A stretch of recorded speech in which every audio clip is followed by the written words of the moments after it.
رانا صاحب تو اب بتائیے گا کہ یہ تو بات درست ہے، سب دنیا بات کریے معیشت کی، تو آپ بات کریں سیاست کی، وہ کیا بات ہوئی؟ نہیں دیکھیں، جو ہماری اکانومی ہے وہ اس وقت ایک بحرانی کیفیت میں ہے،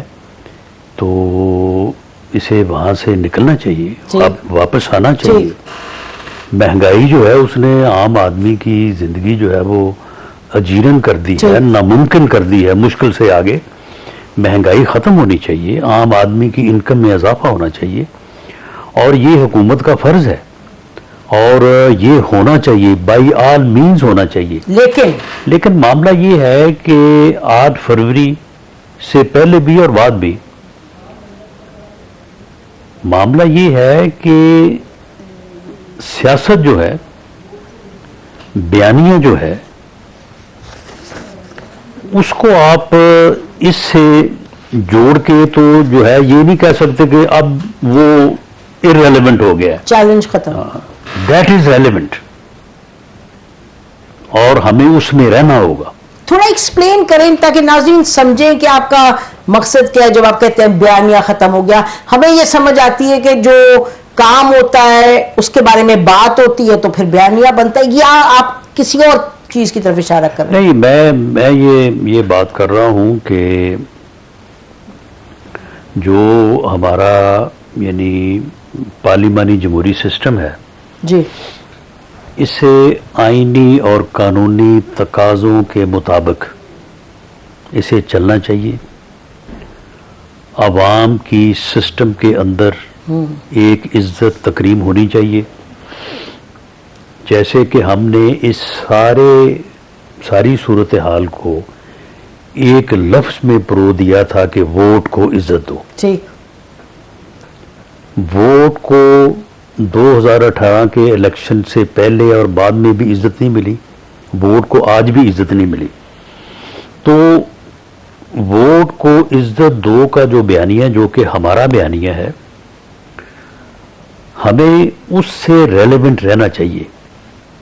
یہ ایک موقف ہے، تو نہیں رہنا ریلیونٹ؟ میرا خیال ہے کہ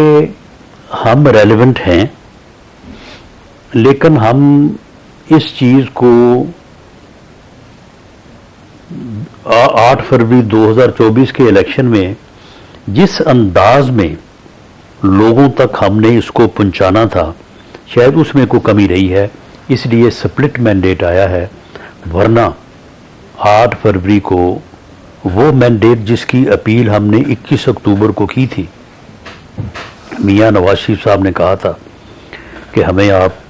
سمپل میجورٹی دیں، 2/3 کا ہم نے نہ خواہش کی تھی نہ مطالبہ کیا تھا، سمپل میجورٹی دیں، ہم سب کو ساتھ لے کے چلیں گے، اور اگلے 2 سال میں اس ملک کی جو ہے وہ اکانومی کو بھی ہم بحرانی کیفیت سے نکالیں گے اور ووٹ کو عزت بھی دیں گے۔ لیکن 8 فروری کو سپلٹ مینڈیٹ آیا، پی ایم ایل این کو جو ہے وہ سمپل میجورٹی جو ہے وہ نہیں مل سکی۔ ران صاحب، مجھے تو اگر معذرت کے ساتھ آپ کہہ رہے سمپل میجورٹی نہیں مل سکی، تو مجھے تو آپ کی بات بڑی سمپل لگ رہی ہے، کیونکہ دیکھیں نا، جو آپ فرما رہے ہیں کہ ووٹ کو عزت دو، ہمارا یہ نعرہ تھا اور یہ ہمارا رہا، لیکن آپ کو معلوم ہے کہ ووٹ کو عزت دو جب بات کی، جب 2018 میں نکالا گیا نواز شریف صاحب کو، اور یہ بات سب کو جنرل باجوہ جنہوں نے جو اس کے آتھر تھے، میجر پلیئر تھے، انہوں نے بھی کہہ دیا کہ جی ہم نے ان کو نکالا اور عمران خان کو لانے میں مدد دی۔ تو قصہ تو یہ ہے نا کہ آپ جب کہتے ہیں ووٹ کو عزت دو، تو آپ کہتے ہیں جنوین الیکشنز کراؤ، ایمانداری سے الیکشنز کرواؤ۔ تو یہ قصہ 8 فروری کا تو نہیں ہے، 9 فروری کا، یہ تو قصہ ہے کہ جب پھر عمران خان کو چلے ووٹ آف نو کانفیڈنس، 77 سے شروع ہے، 77 سے شروع ہو جائیں اور آ جائیں آپ 2024 تک۔ معاملہ یہ ہے کہ ایک جمہوری ملک میں، ایک کانسٹیٹیوشن کے تحت چلنے والے ملک میں، ایک پارلیمانی جمہوری سسٹم میں، اگر الیکشن جو ہے وہ فری نہیں ہے، فیئر نہیں ہے، اور الیکشن میں حصہ لینے والی تمام جماعتیں اس کے رزلٹ کے اوپر متفق نہیں ہیں، آپ چھوڑ دیں اس بات کو کہ 18 میں کون متفق نہیں تھا اور کون برسے اقتدار آ گیا تھا، اب کون برسے اقتدار آ گیا اور کون جو ہے وہ متفق نہیں ہے، اس جھگڑے کو اب چھوڑیں۔ تو اگر یہ نہیں ہے تو پھر کاہے کی جمہوریت اور کاہے کا پارلیمانی جمہوری سسٹم؟ اور یہ اس قضیے کو حل کس نے کرنا ہے؟ سیاستدانوں نے کرنا ہے۔ یہ بتائیں نا، آج بھی اس قضیے کو حل کرنے والے جو ہے ٹھیک، بڑے 3 فریق ہی ہیں۔ کون؟ وہ میاں نواز شریف ہے،